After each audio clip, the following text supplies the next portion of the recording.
أهلا بيكم يا أبطال دبلوم تجارة. حاسس إن الوقت سرقك والامتحان خلاص بتخبط على أبواب؟ الفيديو ده ليك. أنا عارف إن الضغط كبير، بس أنا النهاردة مش جاي أشرح لك مادة، أنا جاي أكون في ظهرك لحد ما تقفل ورقة الامتحان وتخرج مبسوط. إحنا هنكسر حاجز الخوف ده. سلسلة المراجعات النهائية الذهبية هتتكون من 4 فيديوهات يوصلوك للقمة. معاكم مستر أحمد مصطفى القاضي، معلم أول لغة إنجليزية بمدرسة الجيزة الفنية التجارية للتأسيس العسكري. في الفيديو الأول، فيديو النهاردة، هنفرم فيه أهم التعريفات والكلمات، يعني هنجمع زتونة المنهج اللي مستحيل الامتحان يخرج عنها. في الفيديو التاني هنشرح فيه كل جرامر منهج من الصفر لحد النهاية في فيديو واحد. في الفيديو التالت هنفك عقدة المحادثة اللي بتعمل قلق للكل. في الفيديو الرابع اللي هو آخر فيديو هنشرح الأسئلة المقالية ونحل عليها عشان تدخل اللجنة وانت مطمن. اطمن، أنا معاك وفي ظهرك خطوة بخطوة، ومستحيل هسيبك غير وانت مقفل المادة ومحقق حلمك. ركز معايا في كل كلمة. يلا بينا نبدأ أول خطوة في طريق النجاح. الناس اللي حابة تخش الجروب بتاعي بتاع الواتس تبعت لي على الرقم اللي موجود على الشاشة. هنبدأ النهاردة بالتعريفات. قلت قبل كده إن التعريفات والكلمات دي مهمة جدا. الناس تحفظ الكلمة ومعناها وتفهم الشرح بتاعها بالعربي. النهاردة هناخد التعريفات كلها، كل 10 تعريفات هنحل عليهم أسئلة. أول كلمة معانا أجندة. أجندة جدول الأعمال، هي خطة مكتوبة للمواضيع التي تتناقش في الاجتماع. يعني إيه الكلام ده؟ دي بتبقى خطة بتتعمل، المدير بيعملها أو السكرتيرة بتعملها قبل ما يبتدي الاجتماع، يبقى فيها المواضيع المهمة اللي هتتناقش في الاجتماع. announcement. announcement announcement يعني إعلان، هو رسالة رسمية في المطارات والمحطات وأماكن العمل. رسالة رسمية إزاي يا مستر؟ لما يجي يقولك على السادة الركاب التوجه إلى بوابة رقم 1. الإعلان الرسمي المنطوق اللي بيبقى موجود في مطارات، في المحطات، في البنوك، هو ده الاناونسمنت. assignment. assignment مهمة. المهمة دي حاجة من اتنين، يا إما هتبقى واجب يا إما هتبقى عمل. مكتوب واجب أو عمل يعطى لشخص ما، فلو مدرس هو اللي مديها لك يبقى واجب، ولو مديرك يبقى عمل. باجج. باجج باجج معناها أمتعة، وليها معنى تاني لاجج. طب هي ايه الأمتعة؟ ايه الحقائب والأشياء اللي بيحملها اللي بيشيلها مسافر معاه وهو مسافر. bill of lading. bill of lading بوليصة شحن أو وثيقة شحن، هو مستند شحن يوضح البضائع المنقولة. مستند بيبقى موجود فيه قائمة بالبضائع اللي بيتم نقلها. boarding pass. boarding pass بطاقة صعود الطائرة أو بطاقة دخول الطائرة، هو مستند بيسمح للراكب إنه يخش الطيارة، وما ينفعش الراكب يطلع الطيارة من غيره. كارجو. كارجو كارجو يعني شحنة، اللي هي البضائع التي تنقل عن طريق السفن أو الطائرات أو الشاحنات. كارجو.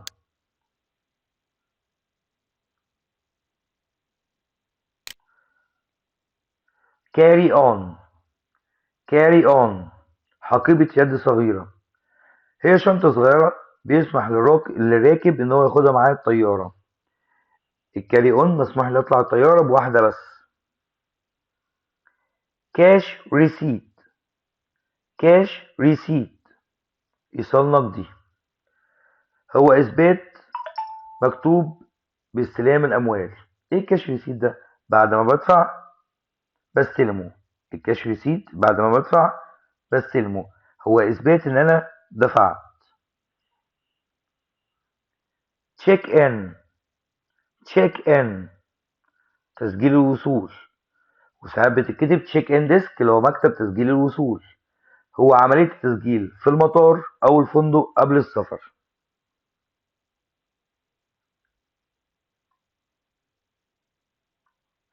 كده أنا شرحت 10 تعريفات، هنروح نحل عليهم أسئلة وأرجع. أنا قسمت التعريفات، كل 10 تعريفات هحل عليهم أسئلة.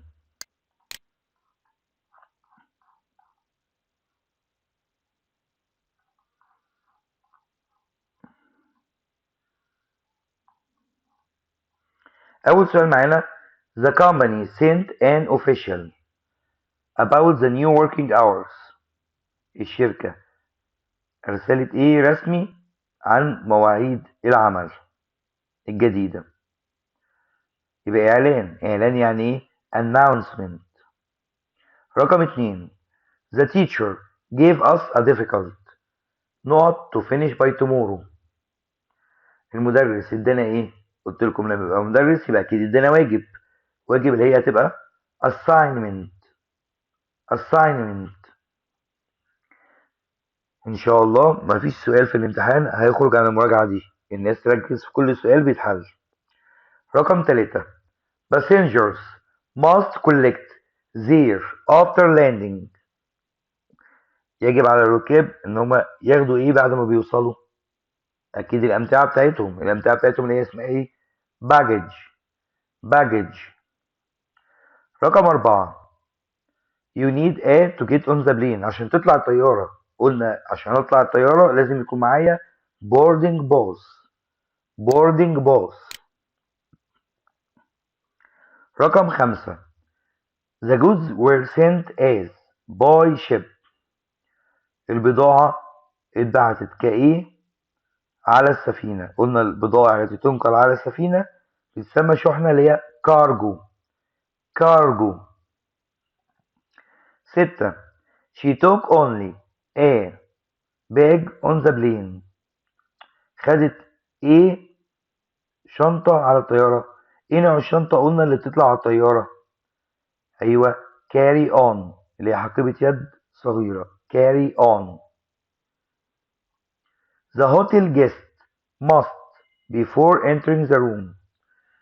النزيل في الفندق بيعمل ايه قبل ما يخش الغرفة؟ اول حاجة بيعملها النزيل في الفندق بيسجل وصول او بيسجل دخول في الفندق او مطار. مجرد ما بتخش بتعمل تشيك ان. تعمل تشيك ان. 8: the manager prepared in for the meeting. المدير حضر ايه للاجتماع؟ قلنا في الاجتماع بنحتاج ايه؟ الاجندة. اجندة. the customer asked for a after paying cash. الزبون طلب ايه بعد ما دفع كاش؟ اكيد هيطلب ايصال اللي هو اسمه ايه؟ كاش ريسيت. وممكن في الامتحان تيجي كلمة ريسيت لوحديها. 10: the shipping company issued a for the goods. شركة الشحن أصدرت إيه؟ بوليصة شحن اللي هي اسمها إيه؟ bill of lading. bill of lading. 11: a written plan of topics to be discussed in a meeting. قلنا خطة مكتوبة للمواضيع التي تتناقش في الاجتماع، يبقى agenda. agenda. 12: a task or duty given to someone. مهمة أو واجب يعطى لشخص ما، ده اللي هو إيه؟ assignment. assignment. 13: suitcases and bags carried by traveler. الشنط والحقائب التي تحمل بواسطة المسافر، يبقى دي أمتعة. أمتعة يعني إيه؟ baggage. baggage. 14: a document that allows a passenger to enter an airplane. المستند اللي بيسمح للراكب انه يطلع طيارة يكون ايه؟ ايوه، boarding pass، تصريح صعود الطائرة. 15. goods carried by ships, planes and trucks، البضائع التي تنقل بالسفن والطائرات والشاحنات. قلنا شحنة، cargo. 16. a small bag taken onto an airplane، شنطة صغيرة بتطلع الطيارة. قلنا اللي هي ايه؟ carry on. 17.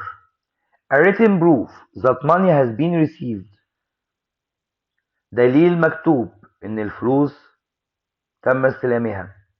قلنا اللي هو ايه؟ ايصال، cash receipt.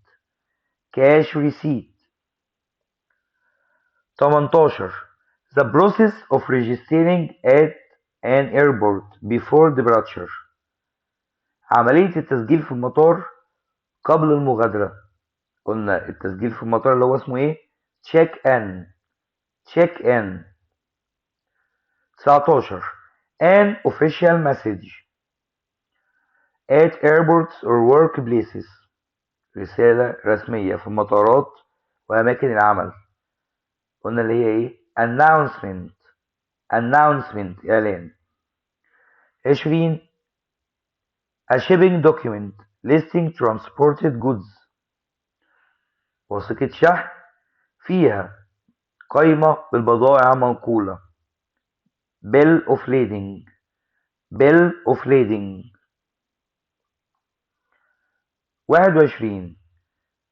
please read the meeting before it starts، رجاء اقرأ حاجة الاجتماع قبل ما تبدأ الاجتماع. agenda، يبقى meeting agenda.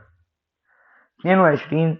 travelers should arrive early to check in at the airport، المسافرين لازم يروحوا بدري عشان يسجلوا في المطار. 23.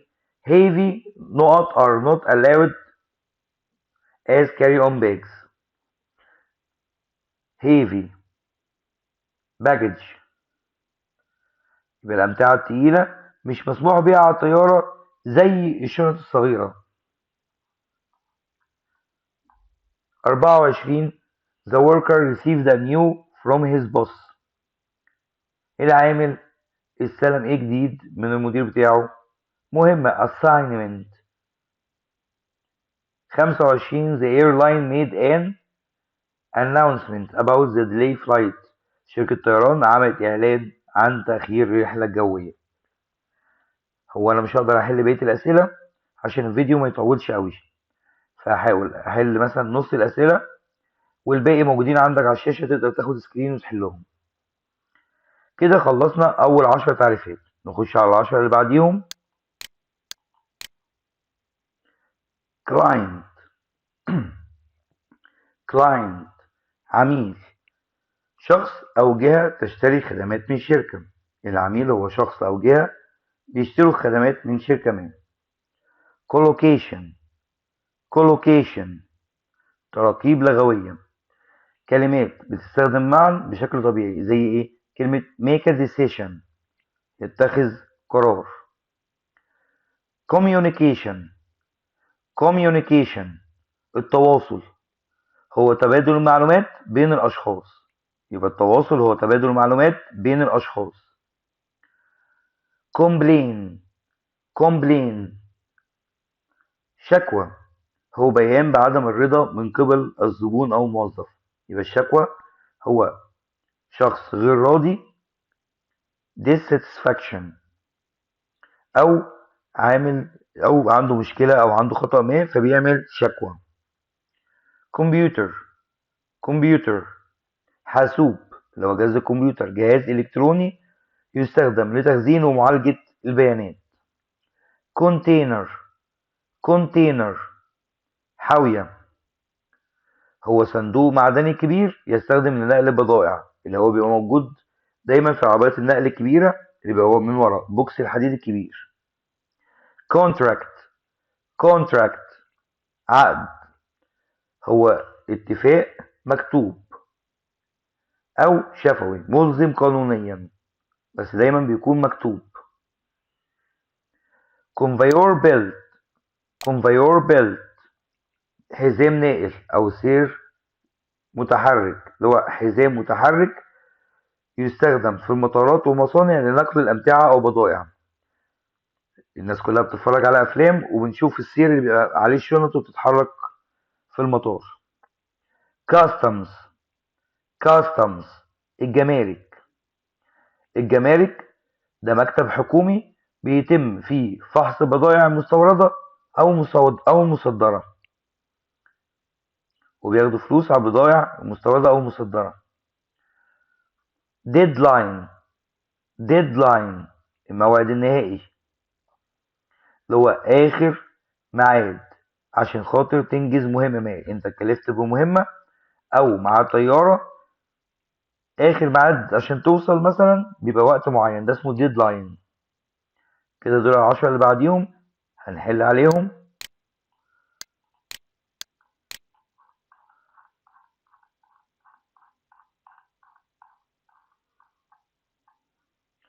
A person or organization that buys services from a company is a شخص أو شركة بيشتروا بضائع من شركة ثانية، دول اسمه ايه؟ client. رقم 2 words that are often used together naturally كلمات تستخدم معا، اللي هي ايه؟ collocations تركيب اللغوية. 3 the exchange of information تبادل المعلومات، يبقى communication. 4 a statement of dissatisfaction بيان بعدم الرضا، يبقى ده كده حد هيشتكي. شكوى. 5 an electronic device جهاز إلكتروني، مش هكمل. computer. 6 a large metal box صندوق معدني كبير، مش هكمل. أول ما أشوف صندوق معدني كبير يبقى الإجابة container حاوية. 7 a written or spoken agreement that is legally binding اتفاق مكتوب أو منطوق، يبقى عقد يعني إيه؟ contract. 8 a moving belt سير متحرك أو حزام متحرك، يبقى conveyor belt. 9 the government office المكتب الحكومي where goods are checked اللي بيتفحص فيه بضائع، قلنا اسمه ايه؟ الجمارك يعني ايه؟ customs. 10 the final time which a task must be finished الموعد النهائي اللي المفروض تخلص فيه المهمة، قلنا موعد نهائي يعني ايه؟ deadline. 11 the company signed a new with its supplier الشركة وقعت ايه؟ اكيد وقعت عقد يعني ايه؟ contract. 12 the note sent an email asking for technical support مين اللي بعت ايميل بيطلب الدعم الفني؟ اكيد العميل، يبقى client. 13 please make sure the goods pass through رجاء تأكد ان البضائع تعدي من خلال ايه؟ الجمارك يعني ايه؟ customs. pass through customs على بعضها يمر من خلال الجمارك. 14 we must finish the report before the لازم نخلص تقرير قبل ايه؟ الموعد النهائي. deadline. 15 the worker loaded the boxes onto the العامل حمل الصناديق على الحزام الناقل او السير المتحرك اللي هو اسمه conveyor belt. 16 good is important between managers and employees good communication التواصل الجيد مهم بين المديرين والموظفين. 17 She made a about the poor service. هي عملت ايه عن الخدمة الضعيفة؟ اكيد شكوى. complained. 18 is often used to ship goods overseas. بيستخدم لشحن البضائع عبر البحار. ايه اللي بيستخدمه؟ الكونتينر، الحاوية. 19 learning نقط helps you speak English more naturally. learning collocations تعلم التراكيب اللغوية بيساعدك تتكلم الإنجليزي بطريقة أكثر طبيعية. 20 the luggage moved slowly on the الأمتعة مشيت ببطء على إيه؟ الconveyor belt السير المتحرك أو الحزام النائل. الناس ممكن تاخد سكرين لبقية الجمل دي وتحلها هي، لأن لو حليت كل الجمل هاخد وقت كتير جدا والفيديو هيبقى كبير. كده هنروح لل10 اللي بعد منهم.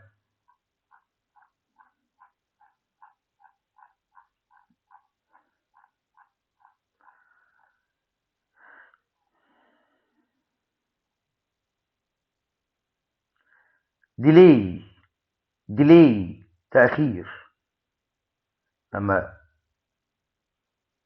بيحصل نشاط بعد الميعاد المحدد. يعني المفروض ميعاد الطيارة الساعة 8 وبقت الساعة 9، ده ديلي. لما المفروض ان الشغل بيخلص 7 يخلص 8، ده ديلي، تأخير. department قسم، هو جزء من الشركة أو مؤسسة وليه مسؤوليات محددة. يعني ايه؟ في كل شركة في حاجة اسمها sales department قسم المبيعات، purchase department قسم المشتريات، account department قسم الحسابات. يبقى الشركات بتتقسم للديبارتمنتس أقسام. destination الوجهة، هو المكان النهائي اللي بيسافر ليه المسافر أو الشحنة. يعني أنا مسافر أمريكا مثلا، بس الطيارة هتنزل في تركيا الأول بعد كده تكمل لأمريكا. أنا الوجهة بتاعتي أمريكا، اللي هو المكان النهائي اللي هروحه. dialogue حوار، هي محادثة ما بين شخصين أو أكتر.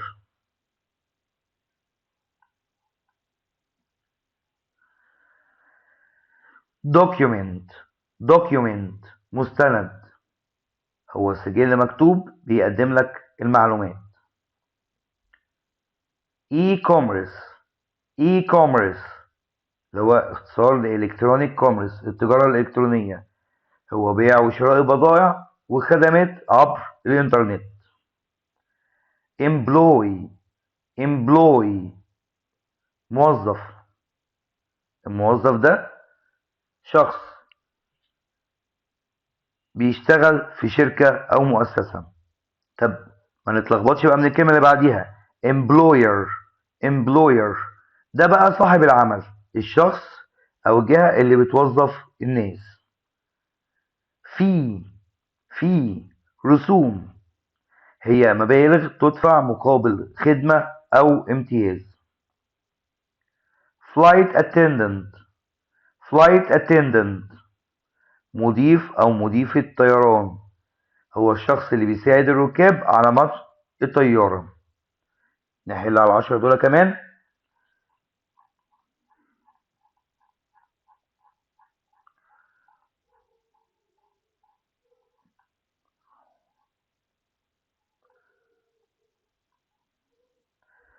أول سؤال means a payment made for service، الفلوس اللي بتدفع عشان خاطر الخدمة، قلنا اللي اسمها fee، رسوم.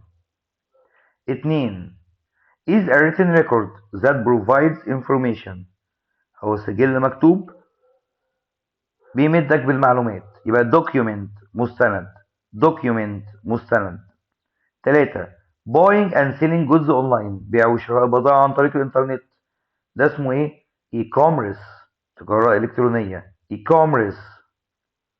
4 is the final place a traveler is going، المكان النهائي اللي المسافر بيروح له.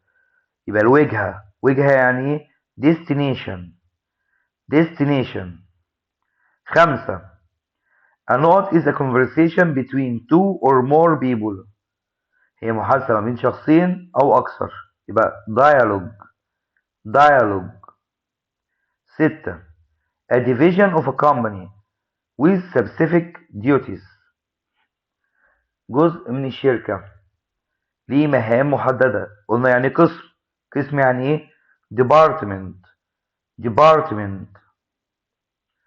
7.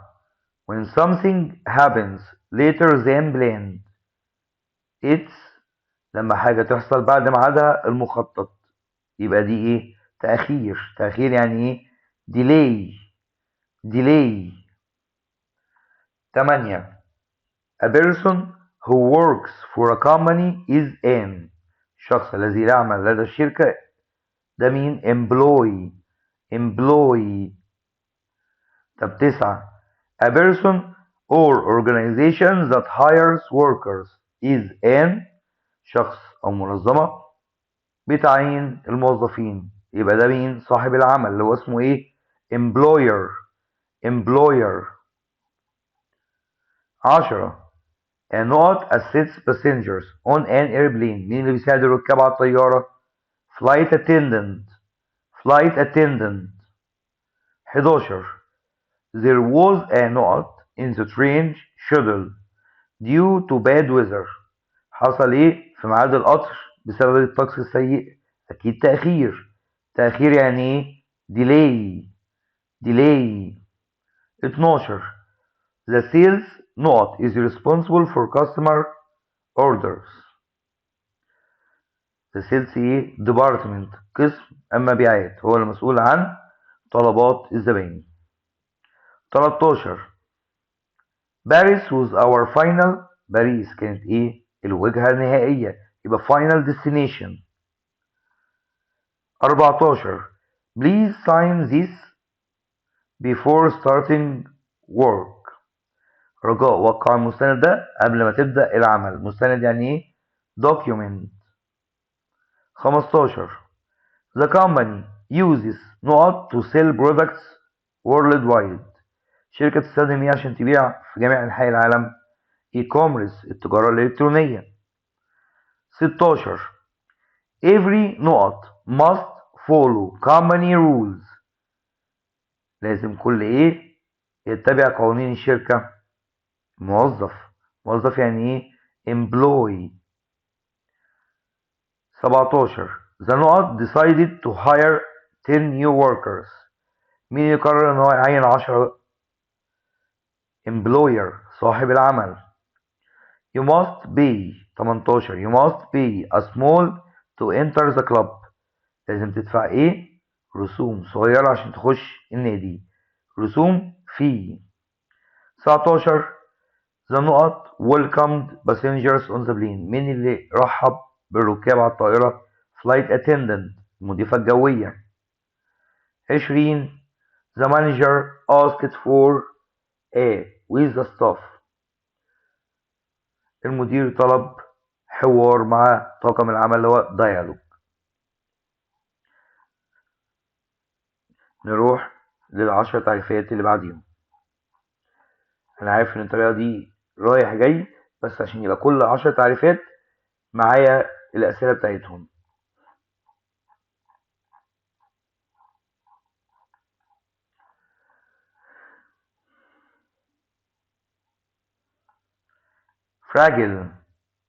فراجل هش أو قابل للكسر، هو حاجة سهلة الكسر أو التلف ومحتاجة تعامل بحذر. grammar قواعد اللغة، القواعد اللي بتشرح كيفية استخدام الكلمات في اللغة. immigration الهجرة هي عملية الدخول والاستقرار في بلد جديدة.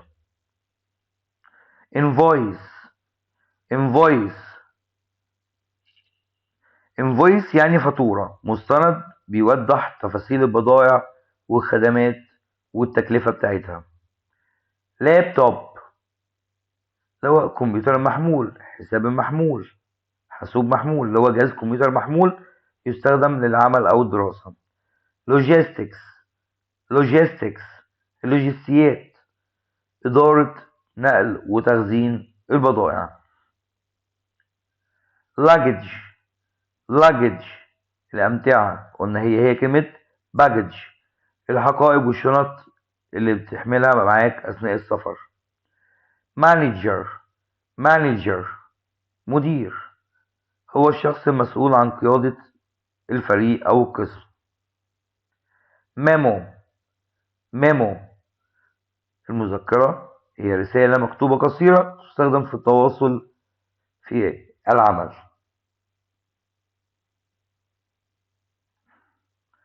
metal detector جهاز كشف المعادن، هو جهاز أمني يستخدم في المطارات لفحص المعادن.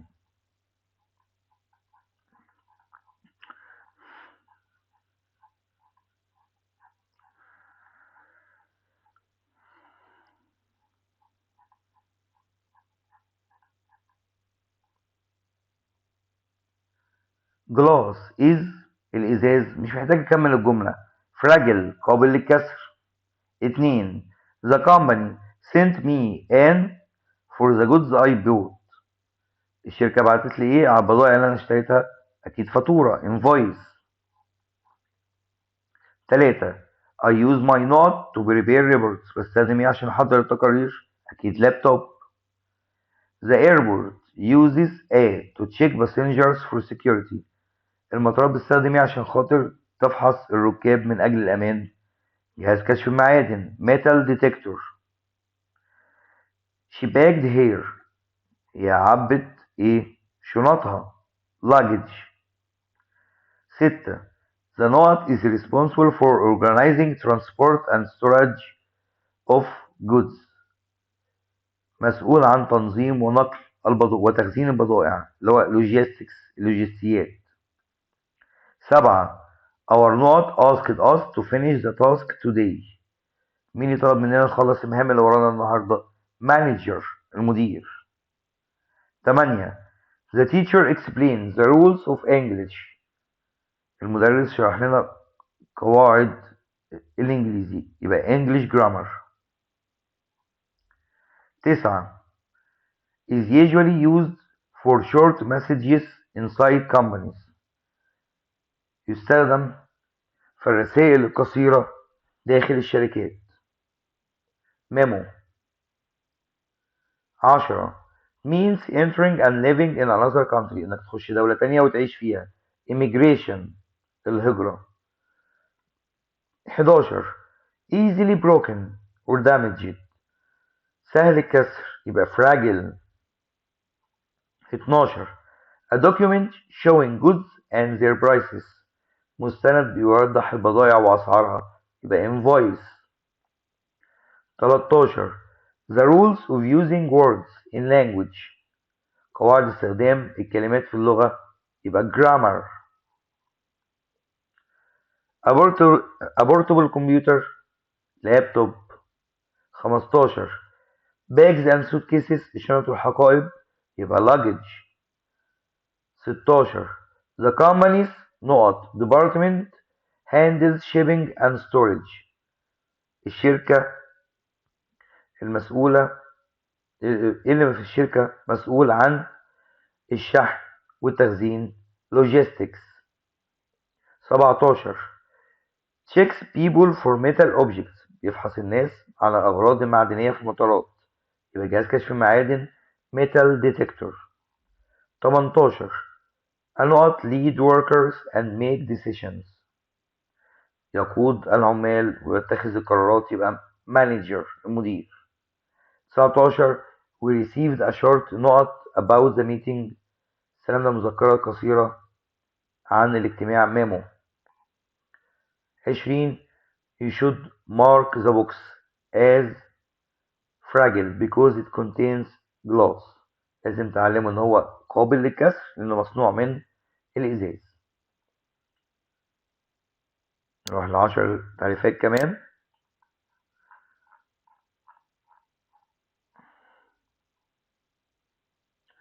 اونلاين شوبينج التسوق عبر الانترنت، هو شراء المنتجات عبر الإنترنت. opinion opinion رأي، هي وجهة نظر شخصية حوالين شيء ما. passport passport جواز السفر، مستند رسمي بيسمح ليك السفر عبر الدول. payment payment الدفع، المال المدفوع مقابل خدمة أو بضاعة. petty cash petty cash صندوق مصاريف صغيرة، مبالغ صغيرة تستخدم للنفقات الطفيفة للشركة. يعني إيه؟ دلوقتي شركة بتتكلم في ملايين، أكيد مش هفتح الخزنة الرئيسية بتاعتها عشان خاطر هشتري قلم لموظف، في صندوق صغير اسمه بيتي كاش. بروفيشناليزم بروفيشناليزم الاحترافية، هي المهارة والحكم الجيد والسلوك المهذب المتوقع في العمل. بروجكت بروجكت المشروع هو عمل مخطط له مع أهداف ومواعيد نهائية محددة. ريسيت خدناها قبل كده، كاش ريسيت الإيصال، هو مستند بيثبت إنك أنت دفعت الفلوس. relative pronouns ضمائر النسبية اللي بنستخدمها عشان نربط الجمل زي who وhom وwhose.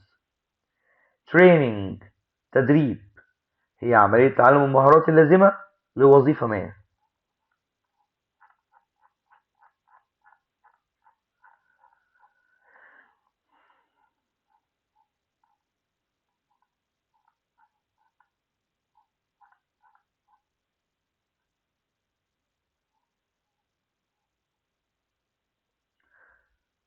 رقم واحد buying products on the internet means شراء المنتجات عبر الإنترنت، يعني online shopping تسوق عبر الإنترنت. a personal view or belief اعتقاد شخصي أو وجهة نظر شخصية، يبقى opinion. 3 an official document allowing someone to travel internationally مستند يسمح لك بالسفر عبر الدول. passport. 4 money given in exchange for goods or services is called الفلوس اللي تدفع مقابل خدمة أو بضاعة، يبقى payment. 5 small amount of money used for minor business expenses مبلغ صغير من المال بيستخدم في النفقات الصغيرة. petty cash. the skill, good judgment and polite behavior المهارة والحكم الجيد والسلوك المؤدب، ده اللي هو ايه الاحترافية. professionalism. 7 a planned piece of work with specific goals قطعة مخططة من العمل بأهداف محددة، يبقى project مشروع. 8 a document that proves money was paid مستند بيثبت إن الفلوس اتدفعت. receipt. 9 كلمات زي who وhom وwhose قلنا دي اسمها ايه relative pronouns. 10 the process of learning skills for job تعلم المهارات من أجل الوظيفة. training تدريب. 11 I always check customer reviews before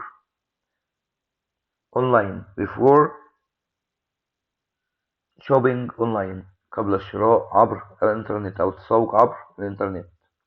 12 everyone has a different about online shopping كل شخص ليه رأي مختلف. different opinion. 13 you must have a valid passport before traveling abroad لازم يبقى معاك باسبور صالح قبل ما تسافر للخارج. 14 please make the before receiving the product رجاءكم بالدفع payment. the secretary used to buy office supplies السكرتيرة استخدمت ايه عشان تشتري الطلبات المكتبية؟ اكيد البيتي كاش. 16 good note is important in the workplace good opinion الرأي الجيد مهم في مكان العمل. 17 Our company started a new last month. شركتنا بدأت جديد الشهر اللي فات. new training تدريب جديد. 18 always keep the after paying the bill. دائما احتفظ بإيه بعد دفع الفاتورة. receipt الإيصال. 19 who and whose دول إيه قلنا relative pronouns. new employees 20 new employees receive before starting work. الموظفين الجدد بيتلقوا إيه قبل ما بيبتدوا عمل training تدريب. 21 buying clothes through website is called شراء الملابس عبر مواقع اسمه ايه online shopping تسوق عبر الانترنت. كده خلصنا تعريفات الترم الاول. هنبتدي في تعريفات الترم التاني.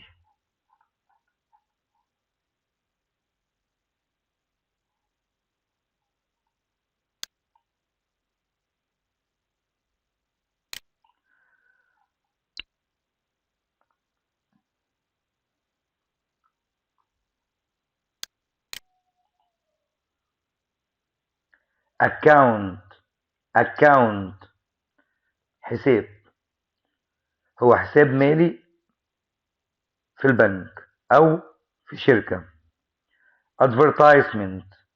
advertisement اعلان هو اعلان يروج لمنتج ما. اعلان بيتعمل عشان يروج لمنتج. بالانس شيت قائمة مالية هي قائمة مالية توضح الأصول والالتزامات.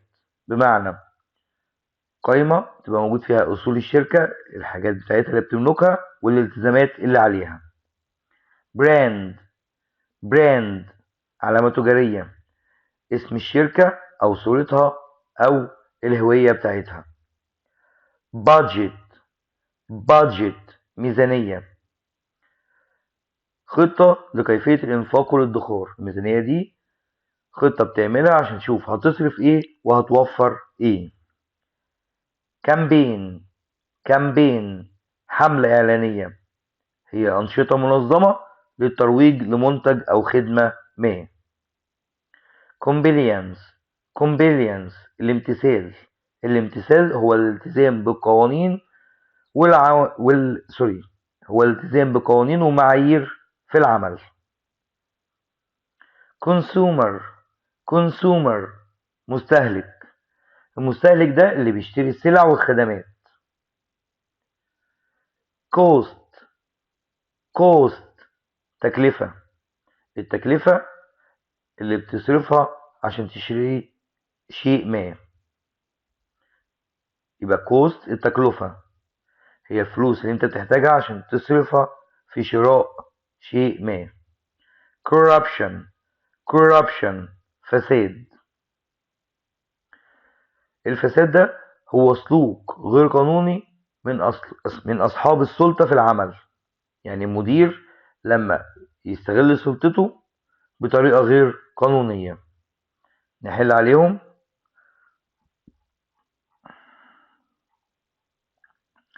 An account is الحساب هو financial record. رقم 2 An advertisement is used to الإعلان بيستخدم فيه promote a product عشان يروج لمنتج. 3 A balance sheet shows بيظهر ايه assets and liabilities الأصول والالتزامات.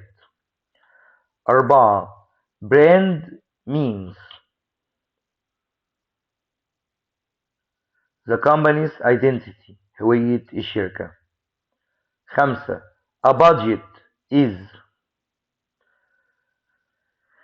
a plan for spending money خطة لإنفاق النقود.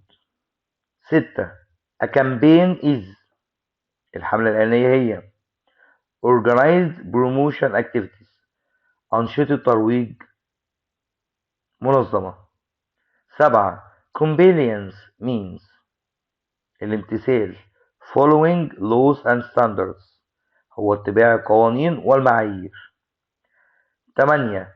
A consumer is المستهلك هو a buyer of goods or services هو مشتري البضائع والخدمات. 9. Cost means التكلفة تعني money needed to buy something الأموال اللي أنت محتاجها عشان تشتري شيء ما. 10. Corruption is الفساد هو dishonest use of power استخدام غير شريف للسلطة. 11. The company opened a new bank الشركة فتحت حساب بنكي جديد يبقى new bank account. 12. We saw an online advertisement for a new phone شفنا إعلان جديد أونلاين يبقى advertisement. 13. The manager checked to see company's assets عشان نشوف أصول الشركة يبقى يعمل إيه balance sheet. Nike is a famous نايك دي إيه براند. 15. We must control our monthly budget لازم نتحكم في الميزانية الشهرية بتاعتنا budget. 16. The marketing team started a new فريق التسويق بدأ إيه حملة إعلانية جديدة اللي هي campaign. 17. Companies must follow safety rules for الشركات لازم تتبع قواعد الأمان من أجل الامتثال compliance. 18. Every note wants good quality at low price كل إيه عاوز جودة عالية أو جودة جيدة مع سعر قليل. مستهلك يعني إيه consumer. 19. The note of production increased this year The cost of production تكاليف الإنتاج زادت السنة دي.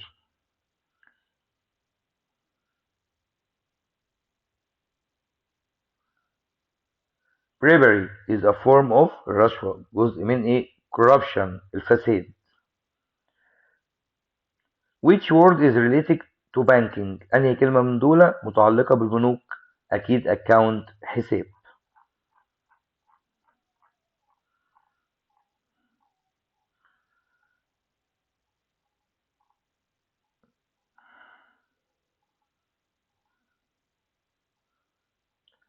Credit ائتمان هو المال المقترض الذي يجب سداده لاحقا الفلوس اللي انت سالفها ولازم تردها في وقت لاحق.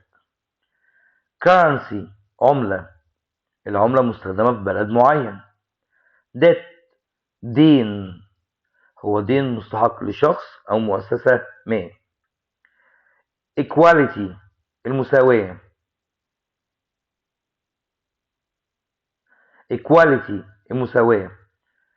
المساواة ومعاملة الجميع بنفس الطريقة.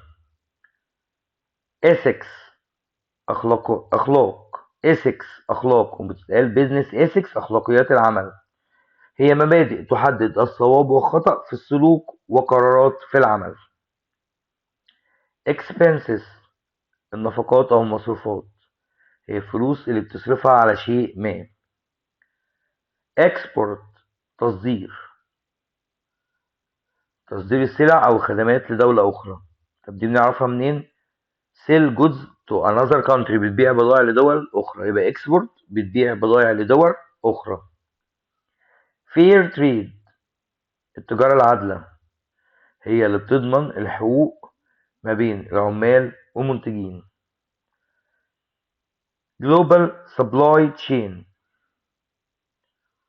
سلسلة توريد عالمية دي اللي بتربط ما بين المنتجين والمستهلكين.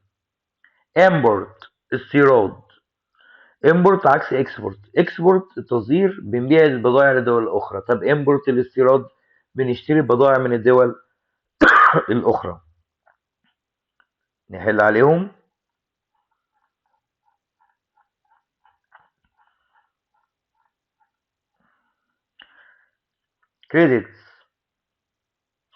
credit means الائتمان معناه borrowed money to pay later انك تسلف فلوس وتردها في وقت آخر.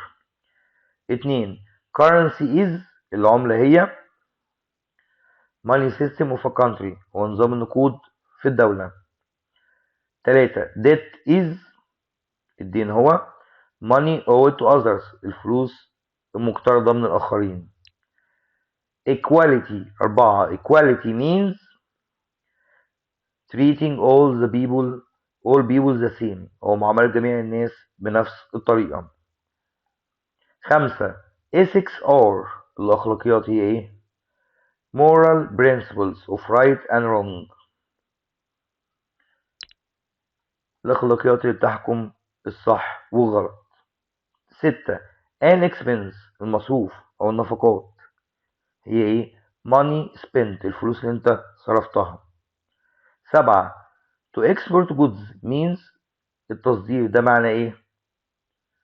sell to another country إنك تبيع للدول الأخرى.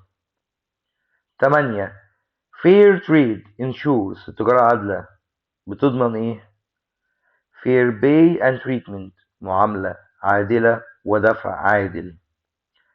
9 global supply chain connects بتوصل مين بمين؟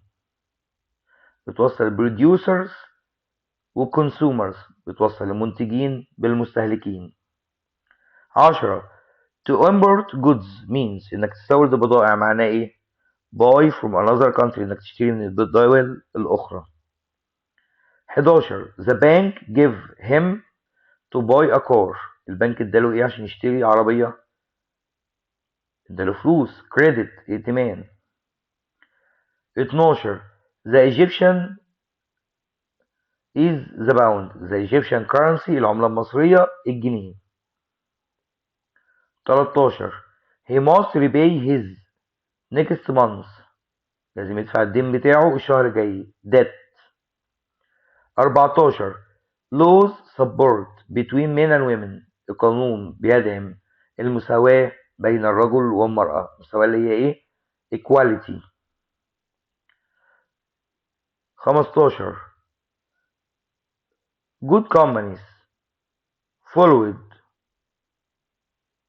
good companies follow strong ethics الشركات الجيدة تبع الأخلاقيات. food and transport are daily الطعام والمواصلات هي ايه نفقات يومية أو مصروفات يومية expenses. 17 Egypt not cotton to many countries مصر بتصدر القطن لدول أخرى exports. 18 farmers benefit from not policies المزارعين بيستفيدوا من ايه fair trade policies التجارة العادلة. 19 technology improves التكنولوجيا بتطور ايه global supply chain سلسلة امداد العالمية.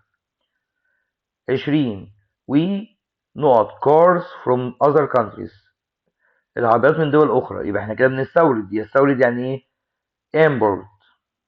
21 which word relates to borrowing money انهي كلمة مرتبطة باستلاف النقود credit ائتمان.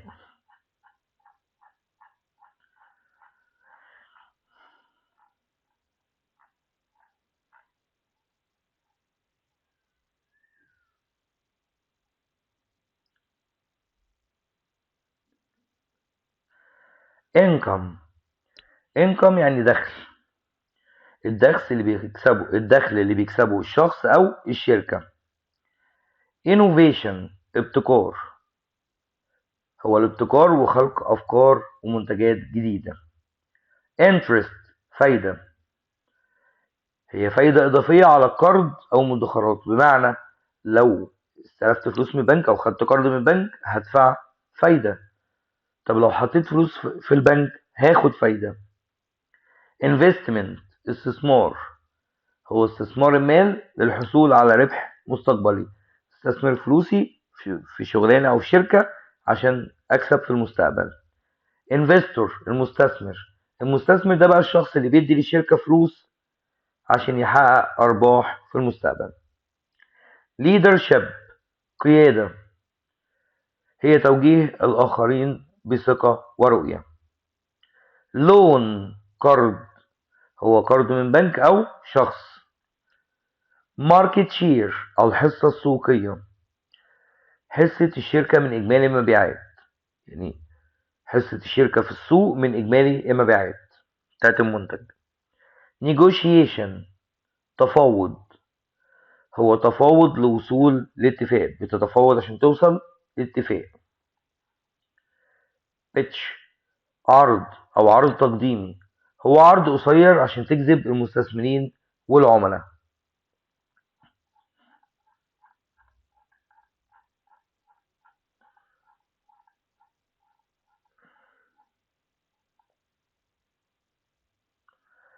income is الدخل هو money earned الفلوس اللي انت حصلت عليها من العمل.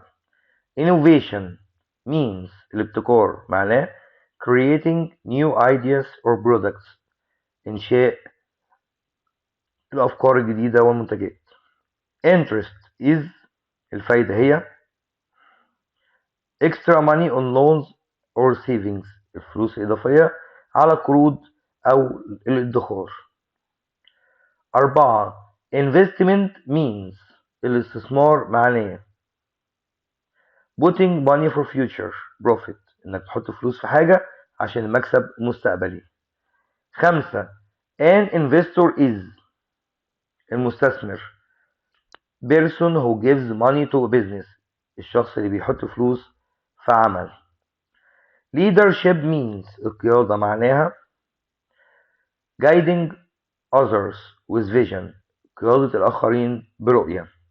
7 alone is القرض هو I borrowed money to repay فلوس مستعارة هتدفعها.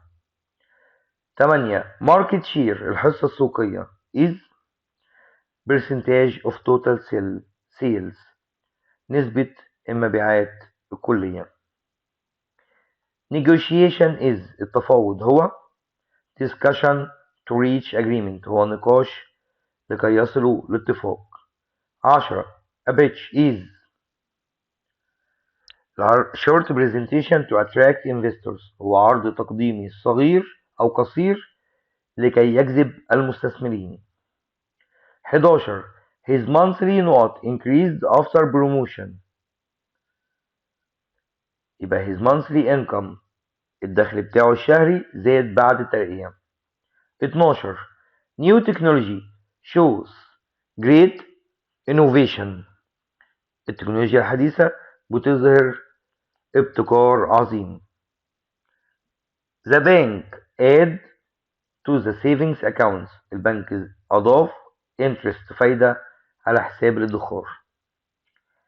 14 she made an in a new company she made an investment عملت استثمار في شركة جديدة.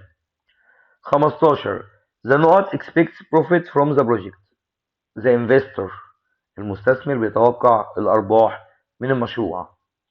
16 strong helps team succeed strong leadership القيادة الجيدة أو قيادة قوية بتساعد على نجاح الفريق.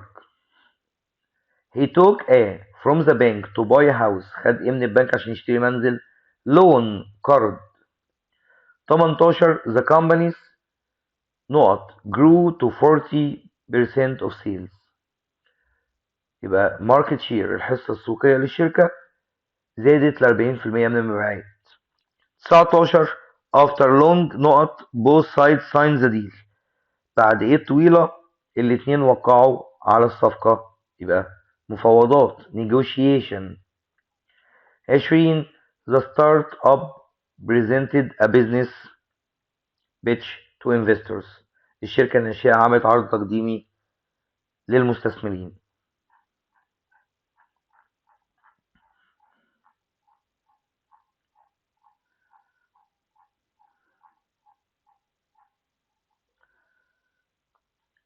policy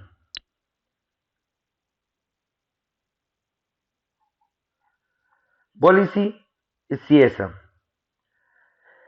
السياسة هي مجموعة القواعد والمبادئ اللي بتوجه القرارات. profit ربح. الربح بعد خصم التكاليف، هو الربح بعد خصم التكاليف. receipt إيصال، خدناها قبل كده، قلنا إيصال بيثبت إنك أنت دفعت. responsibility المسؤولية. المسؤولية هي القيام بالسلوك الصحيح مع مراعاة مصلحة الآخرين.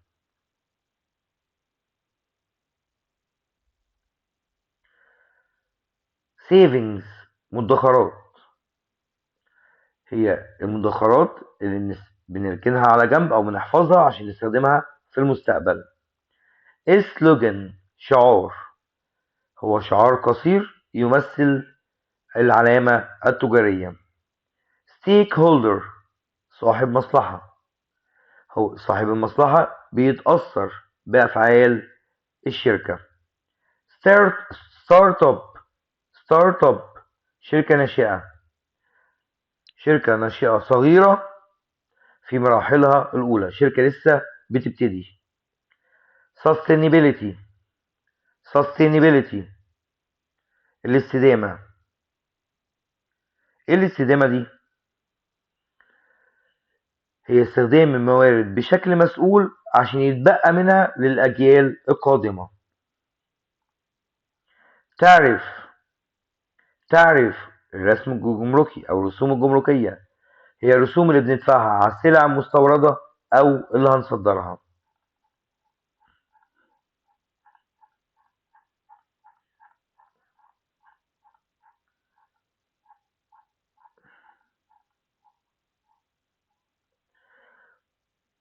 بوليسي السياسة.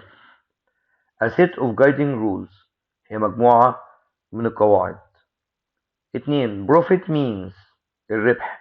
Money gained after costs هي الأموال التي نربحها بعد خصم التكاليف. 3. A receipt is proof of payment إثبات بالدفع. 4. Responsibility is المسؤولية هي acting correctly and caring for others التصرف بطريقة صحيحة والاهتمام بالآخرين. 5. Savings or المدخرات money kept for the future الفلوس اللي انت شايلها عشان المستقبل. 6. slogan is a short brand phrase هو عبارة تمثل الشركة. 7. stakeholder is صاحب المصلحة مين؟ someone affected by a company's action الشخص اللي بيتأثر بقرارات الشركة. 8. a startup is الشركة الناشئة اللي هي ايه؟ a new small company شركة صغيرة جديدة. 9. sustainability means الاستدامة using resources responsibly استخدام الموارد بطريقة مسؤولة. 10.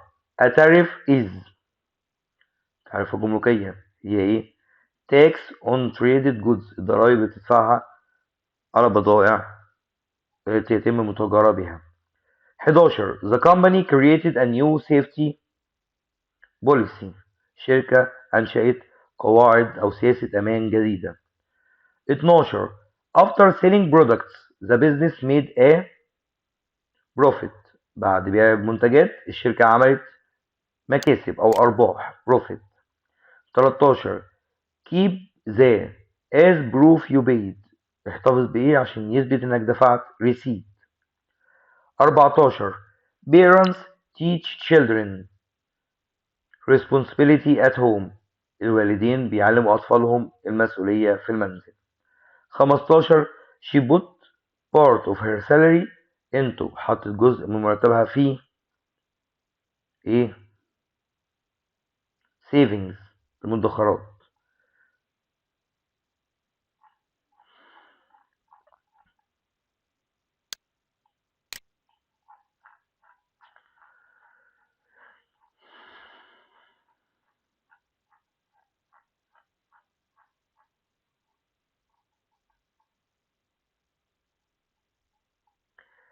tax ضريبة، الضريبة اللي بيدفعها الفرد للحكومة بناء على الدخل والمشتريات اللي هو بيشتريها. يعني الضريبة دي بتتعمل على الدخل وبتتعمل على المشتريات اللي انت بتشتريها. تيم فريق، الفريق هو مجموعة من الأشخاص يشتغلوا مع بعض عشان يحققوا الهدف. تيم وورك عمل جماعي، عمل جماعي هو التعاون لتحقيق هدف ما. تريد تجارة، التجارة هي بيع وشراء السلع والخدمات. Transparency الشفافية، هو الصدق والشفافية والانفتاح في مشاركة المعلومات والقرارات.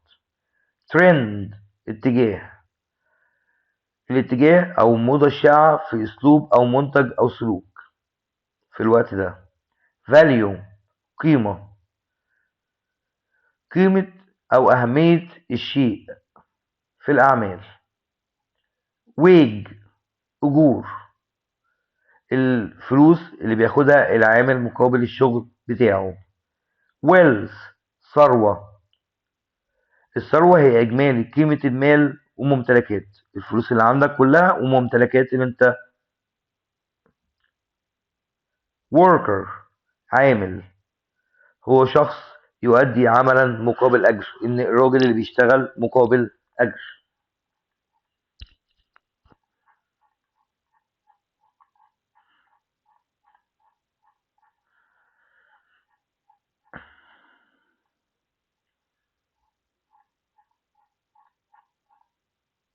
tax ضريبة هي money paid to the government، الفلوس اللي بتدفع للحكومة. 2. a team is الفريق هو a group working toward a goal، هو مجموعة تشتغل من أجل هدف. teamwork means العمل الجماعي، معناه cooperation to reach a goal، هو التعاون من أجل الوصول إلى الهدف. trade is التجارة هي buying and selling goods or services، بيع وشراء منتجات وخدمات. 5. transparency means الشفافية، معناها honesty and openness، الانفتاح والصدق. a trend is popular change or style، هو تغيير أو ستايل شائع في الوقت ده. value is in business means القيمة، معناها importance الأهمية or worth or. 8. a wage is الأجر هو money paid to a worker، الفلوس اللي بتدفع للعامل. 9. wealth is total money and property owned، الفلوس اللي انت بتمتلكها والممتلكات بتاعتك. 10. a worker is العامل هو a person doing job for payment، شخص بيقوم بالعمل من أجل المال. 11. citizens must pay، المواطنين لازم يدفعوا ايه؟ tax الضريبة. 12.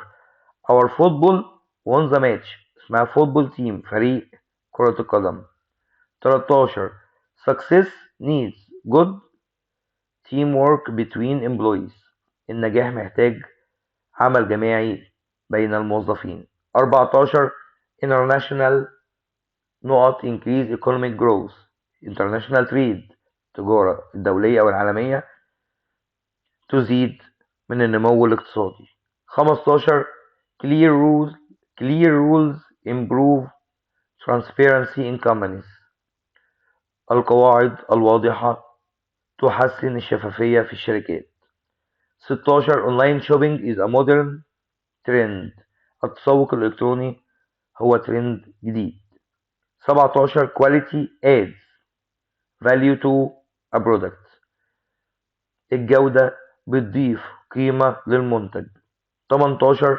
the factory raised workers wages، المصنع زود أجور العاملين wage. 19. rich people usually have a great wealth، الناس الأغنياء عادة عندهم إيه؟ ثروة عظيمة. 20. the نقط repair the machine، مين اللي يصلح المكنة؟ the worker، العامل.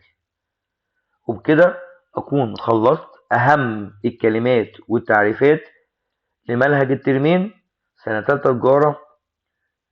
يا ريت الناس تكون استفادت، والناس بقية الأسئلة اللي أنا محلتهاش ممكن يوقفوا الشاشة ويبتدوا يحلوها. إن شاء الله مفيش سؤال في الامتحان هيخرج عن المراجعة دي. في الفيديو الجاي هيكون مراجعة على كل قواعد المنهج وهنحل عليها برضو. اللي حابب يشترك في القناة بتاعتي يبعتلي على الواتس اسمه ومحافظته وادخله جروب القناة. اشوفكم الفيديو الجاي، ومتقلقوش هنلم كل حاجة في المنهج وهتقفلوا الامتحان بإذن الله.